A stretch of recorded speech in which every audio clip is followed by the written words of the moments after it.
Today is... Bata pa lang si Rowena, pangarap na ng kanyang ina na siya'y maging isang guro. Isa raw kasi itong propesyong marangal at tahimik na nababagay sa kanya. Ngunit si Rowena, iba ang pinapangarap para sa sarili niya.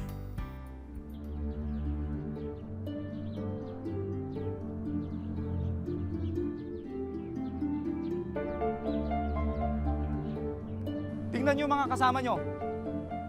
Kung sino man ang gumawa sa inyo ng kalokohan kahapon, idinamay niyo na yung lahat ng mga kasamahan niyo ngayon.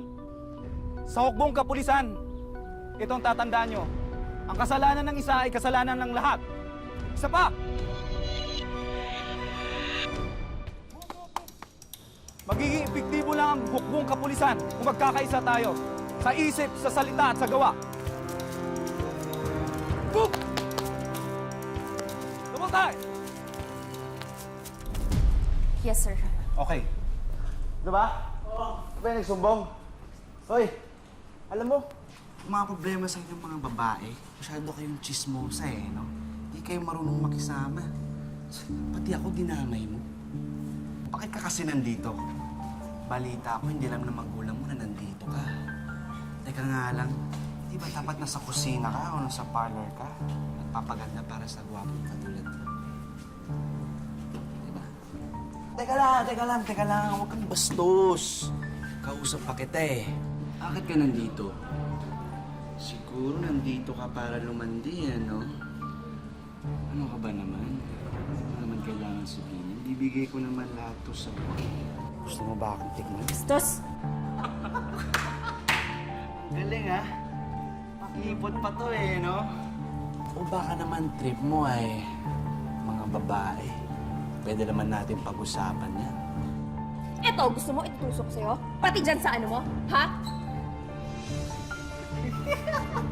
Pakipot ka pa no? Wala ka palang binatbatol eh. Hindi ka type eh.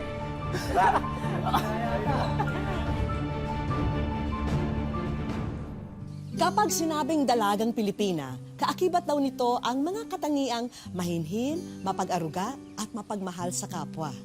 Kaya naman ang pinasok ni Rowena ang mundo ng pulisya. Dumaan siya sa hirap at pangungutya para lang patunayan na ang mga Pilipina ay likas ding matatag at matapang. Magandang hapon po. Ako po si Vicky Morales at ito po ang Wish Ko Lang.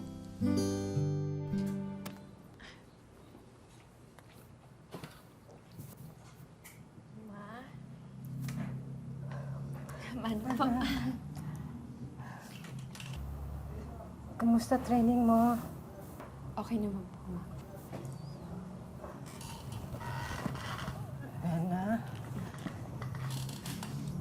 Sana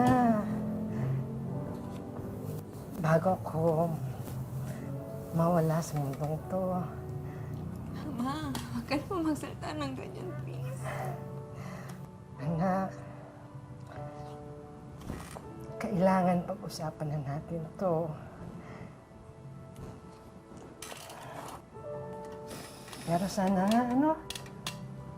bago pa may mangyaring masama sa akin, makita ko na isang ganap ka na nag-teacher. Di ba, anak? Pangarap nating dalawa yun. Apo, pagsisikapan ko po. Inasikaso ka ba ni Dino? Dino! Dino, bumaba! Nasaan ka ba? Rena. Dino! Nandyan ka ba? Dino, nandyan ka ba? Lumabas ka nga dyan. Dino! Ang ginagawa mo sa loob, ha? Tsaka ate, bad timing ka naman. Ano to? Wala yan. Ano to? Nagdadrugs ka? Nagdadrugs ka? Lumabas ka na nga. Bangag ka ba? Ano ba? Bakit mo ba ako pinapakialaman? Matindi yung pagsisinungaling mo kay mama ang pakialaman mo. Shh! Kang maingay! Iba yun, iba yan. Alam mo ba ginagawa ng mga pulis sa adik ngayon, ha? Pinapatay. Subukan nila kung mahuli nila ako. Nakakalimutan mo na ba, pulis ako. Hindi ako magdadalawang isip na ipakulong ka. Sinasabi ko, itigil mo yan. Huwag mo sabihin yan. Gawin mo. Ang problema mo, Dino, tayo na nga lang nandito eh. Tayo na nga lang. Kung hindi ka natatakot magbago ka naman para kay Mama. Mamamatay na rin yun dahil sa cancer. Bastos ka! Tama na yan! Huwag pagsasabihan ng ganyan si Mama. Sobra ka! Bakit ikaw, ate, hindi ka magtino? Parehas lang naman tayo nagsisinungaling, ha?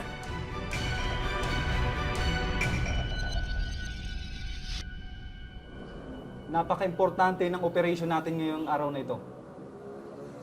Alam kong mga bago kayo.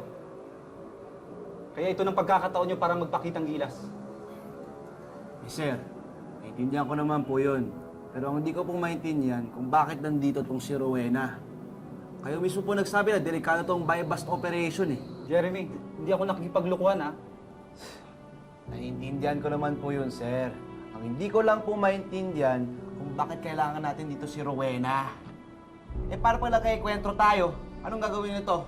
Mag-makeup na lang, mag-aayos ng buhok, ganon, sir? Tandaan mo, isa kang pasangawa sa klase ko. Hira naman. Baka mas matinik pang bumaril sa iyo yan eh. As I was saying, matinik na drug puso yung babanggain nyo. Dapat armado kayo.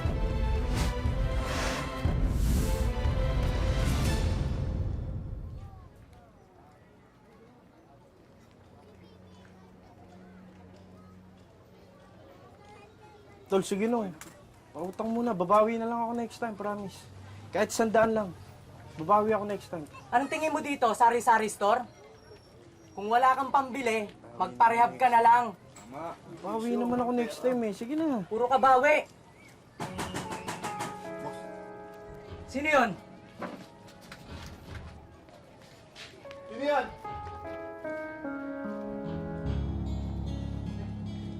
Sino yan? Para mauna na ako. Salamat na lang. Madali ka lang.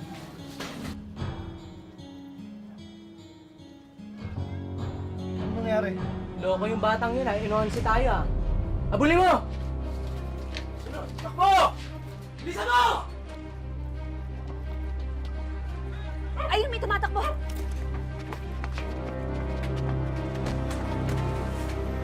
Tigil! Tigil!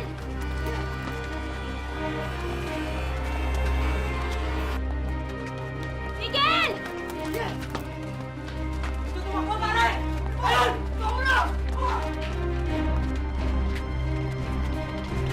Tigil! Tutumak mo, pare! Huwag kang gagalaw! Taas kamay!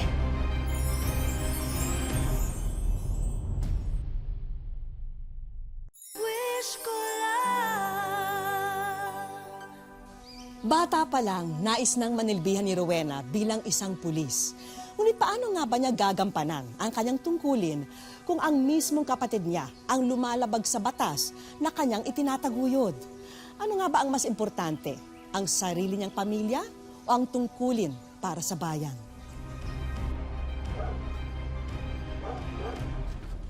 Tigil! Taas kamay!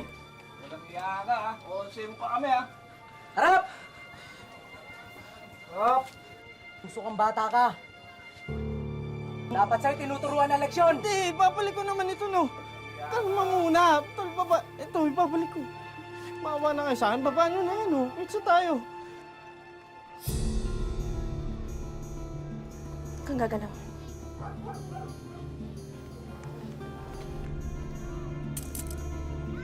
Oo, same mo pa kami ha. Oo, ito na. Maawa kayo sa akin.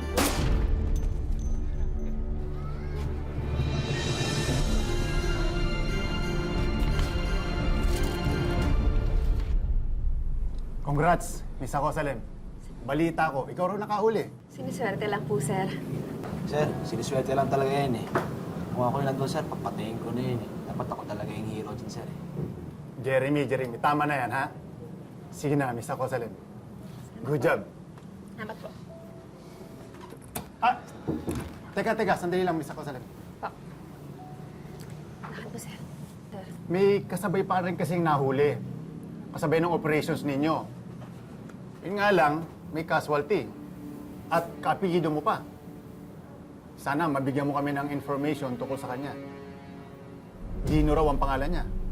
Kilala mo ba siya? Ano pong nangyari? Yun, nabaril ng puser. Nasa morgue na ngayon. Until now, wala pa rin nagkiklaim.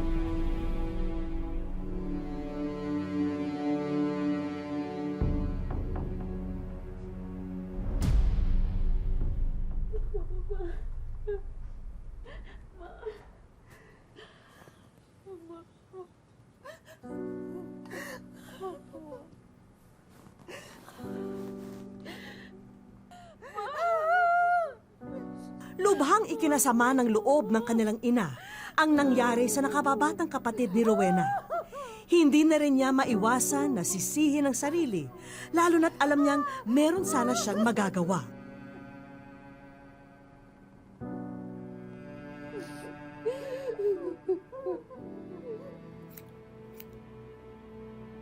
Ngunit ito na rin ang naging hudyat upang lalong magpursigi si Rowena para maging isang ganap na police woman.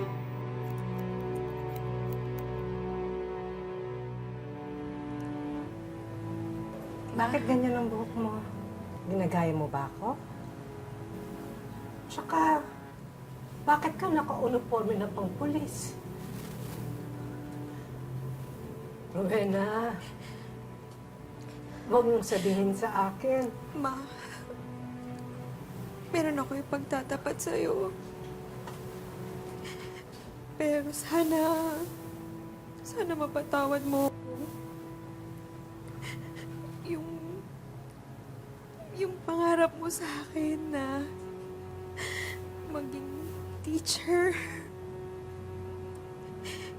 hindi ko na matutupad yun, Ma. Ma, sana patawarin mo ko. Isa na akong ganap na pulis. Rowena naman. Nawala na nga sa atin yung kapatid mo. Tapos, ngayon naman, isusubo mo yung sarili mo sa peligro. Ma, maligaya ako sa ginagawa ko. Sana bigyan mo naman ako ng pagkakataon. Wala naman ako magagawa.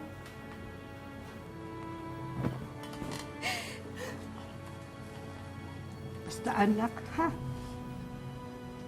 Pangako mo sa akin na mag-iingat ka palagi na walang masamang mangyayari sa'yo. Ma, sorry pero hindi ko maipapangako na hindi ko ilalagay ang sarili ko sa peligro. Pero ipinapangako ko, magsisilbi ako ng tapat at abot sa aking makakaya. Ma, sana proud pa rin kayo sa akin.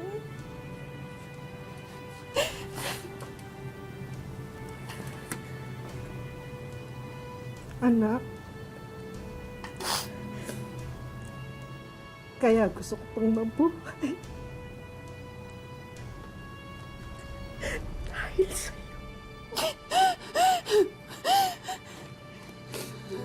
At palagi ako magiging proud sa'yo. Kahit ano pang maging profesyon mo. Proud ako sa'yo, anak. Nagmamalaki kita. Nagmamalaki kita.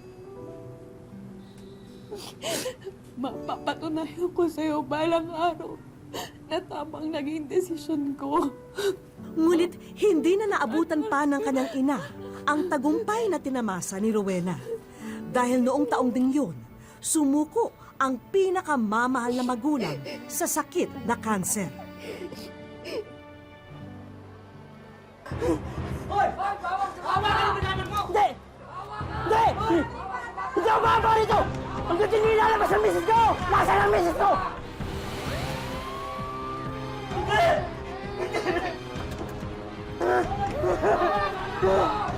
Asa dito? Hindi! Hindi! Nilabas niya yung misis ko! Nilabas niya yung misis ko! Hoy! Gaba mo na yan, ha? Huwag mo itaro yung mga anak mo sa kalokohan mo! Hindi! Bububog kita eh! Hindi ako baba rito hanggang di nyo ilalabas yung misis ko! Hindi ako baba rito! Hindi na ako ilalabas ng asawa ko! Wala iniwan ng misis na to eh. Tama na sa ulo to eh. Sino pang madaming bata? Papatayin ko to! Ilabas yung misis ko! Ibaba mo na yan! Kung hindi, magpapaputok ako! Ano? Target ko na to! Jamie! Tutuluyan ko talaga to! Hanggang di nyo ilalabas yung misis ko! Jamie, ano ba? Ano ba? Hanggang di nyo ilalabas yung... Hold on! Tabi.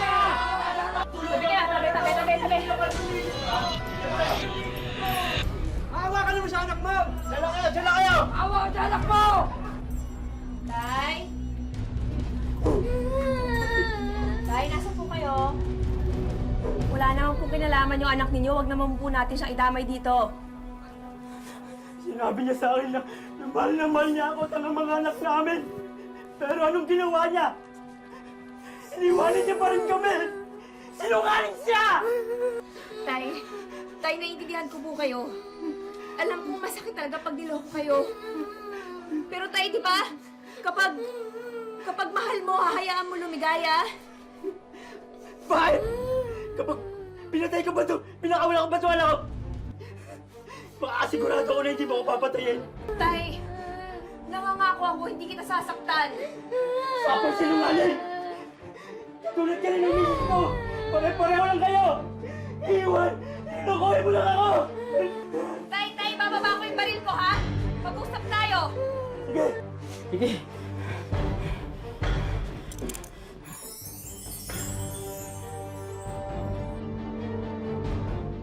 Wish ko lang.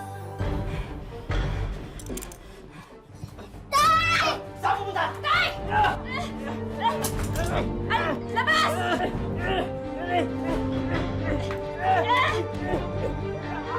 Huwag kang gagalaw! Wala kang kwenta ka, ma! Dapat barilin na kita eh! Jeremy, wag! Nangako ako. Tayo! Taas ang kamay! Taas ang kamay! Sandal sa pader.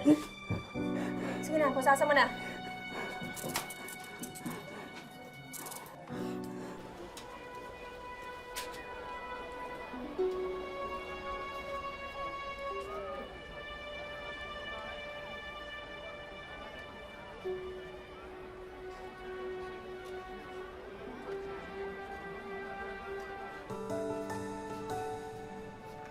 Bukod sa kanyang serbisyo bilang isang pulis, naging aktibo rin si Rowena sa pagtulong sa mga batang nangangailangan.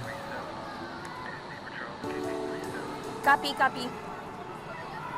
Sir, re-responde lang ako. Ikaw na bahala dito, ha? 10-4, copy. Thank you.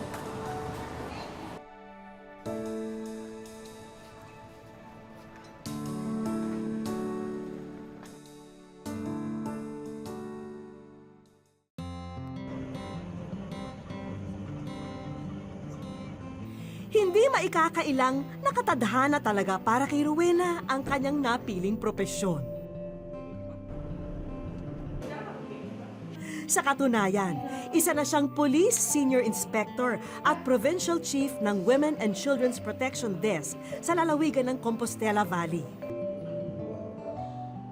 At nito lamang nakaraang Lunes, tinanggap naman ni Rowena ang parangal bilang Top 10 Most Outstanding Police Officer sa buong Davao del Norte. Alam naman natin yung Philippine National Police ay isang male-dominated organization. Kahit naman sa isang simpleng bahay, talagang maasikaso sa mga taong pang babae at mga pangbata ay isang ina. So yun ang nakikita kong dahilan na sa tingin ko ay kailangan ko ring maging isang magandang halimbawa ng pagiging pulis. Malayo na nga ang narating ni Rowena bilang isang alagad ng batas. Naging mausisa tuloy kami kung ano ang kanyang naging inspirasyon para labis na maunawaan ang mga suliranin ng mga taong dumudulog sa kanya. Ang tugon niya sa amin, ang kanyang pagiging isang babae. Yung strong point ng babae is kasi sincere ka, loyal ka, at saka may perseverance ka magtrabaho. Yung mga bagay na ganito, yung makikinig ka ng problema ng ibang tao, lalo ng problema ng babae, problema ng mga bata, kailangan ng isang tao, isang pulis na handang makinig. Gayunpaman, may mga bagay na kailangang isakripisyo ni Rowena. Dahil pulis din ang kanyang kabiyak, madalas daw silang wala sa bahay para makapiling ang kanilang mga anak. Kaya naman sa mga pagkakataong wala siyang pasok, sinisigurado niyang nagagampanan niya ang maging ilaw ng tahanan sa kanyang pamilya.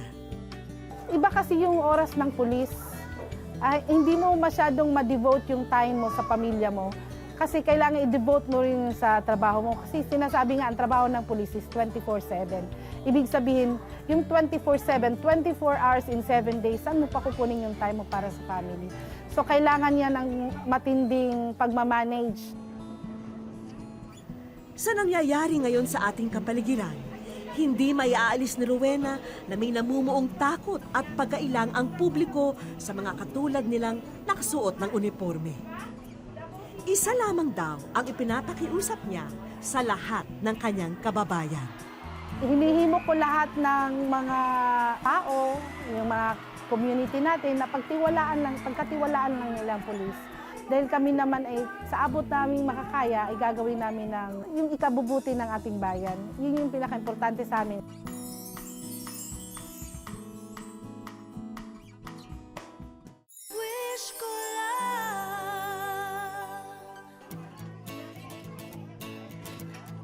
Naging panata na ni Rowena ang pagsasagawa ng soup kitchen o pagpapakain ng lugaw sa mga batang kapuspalad sa mga barangay sa kanilang lugar.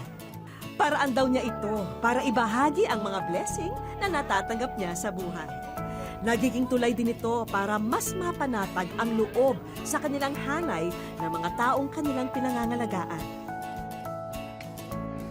Walang kaalam-alam ang mga pulis na nagsasagawa ng feeding na magiging ekstraordinaryo ang araw na ito sa tulong ng mga batang naging malapit na rin sa kanilang manang Rowena. Nagsimula kasing magsilapitan ang mga batang may tanga na puting bulaklak. Alay daw nila yon sa babaeng pulis na parating nagdadala ng pagkain sa kanila. Uy, asa man na? Thank you! Kisa man asa ni Gikan sa kubana ni? Oras na rin siguro, Rowena, para malaman mo ang tunay naming misyon sa pagparito.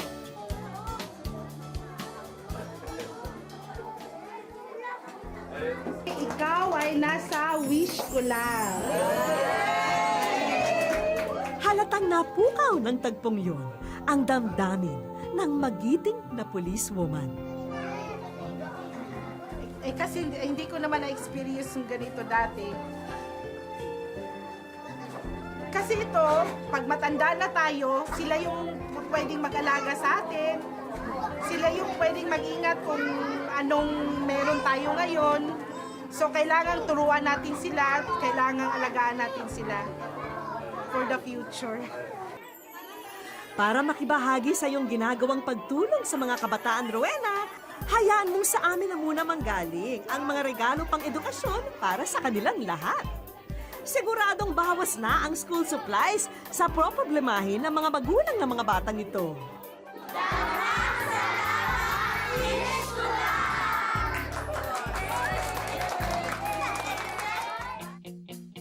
Habang nasa daycare center pa ang grupo ng ating bida, paspas din ang ilang naming kasamahan para may ayusin na sorpresa sa isang bahagi ng bahay nila Rowena. Ready ka na ba, Rowena? Kulbaan, mangkuy. Asan ako titingin? Wow! Tanggapin mo na, Rowena, ang wall ni Idol. Hayaan mong araw-araw naming ipaalala sa iyo na saludo kami sa iyong walang kapagurang serbisyo para sa mga kababaihan at kabataan ng buong Compostela Valley. I love you. English, ayaw niya ng Tagalog pala. Hudyat ang matamis ng ngiti ni Rowena na mission accomplished ang ginawa naming paglapag dito sa Davao del Norte. Minsan, kailangan mo talagang tumingin sa salamin para makita mo yung sarili mo kung ano yung ginagawa mo. So, I hope lahat naman ng nagawa ko natuwa yung mga, lalong-lalo yung mga bata at saka yung mga tao, of course. Thank you sa inyo talaga. to serve and protect. Ito ang sinumpaang tungkulin ng ating mga kapulisan para sa publiko. Kung nakakaladkad man sila, paminsan-minsan, sa hindi magandang balita, huwag naman nating ipagkait sa kanila ang isang taus-pusong pasasalamat kung nagagawa nila ng mabuti ang kanilang tungkulin sa atin. Once in a lifetime lang ito. Sana marami pa ring pulis na makilala nyo at sana magkaroon pa ng maraming inspirasyon para sa kanila. Thank you talaga. Hindi nasusukat sa kasarian ang kakayahan upang manilbihan para sa bayan. Kahit sino, pwedeng pagsimula ng pagbabago at maging halimbawa kung ang dedikasyon at pagmamahal sa ating kapwa ay nasa ating puso. Salamat po sa inyong pagsubaybay mga kapuso. Hanggang sa susunod na Sabado, ako po si Vicky Morales at ito ang Wish Ko Lang. Kang susuko, kaya mo itong abutin. Chris, matulog ka na. Natatakot ako na eh. Baka bangungutin na naman ako. Ay, naku, babangungutin ka talaga kasi nagpupuyat ka. Sige na, matulog ka na.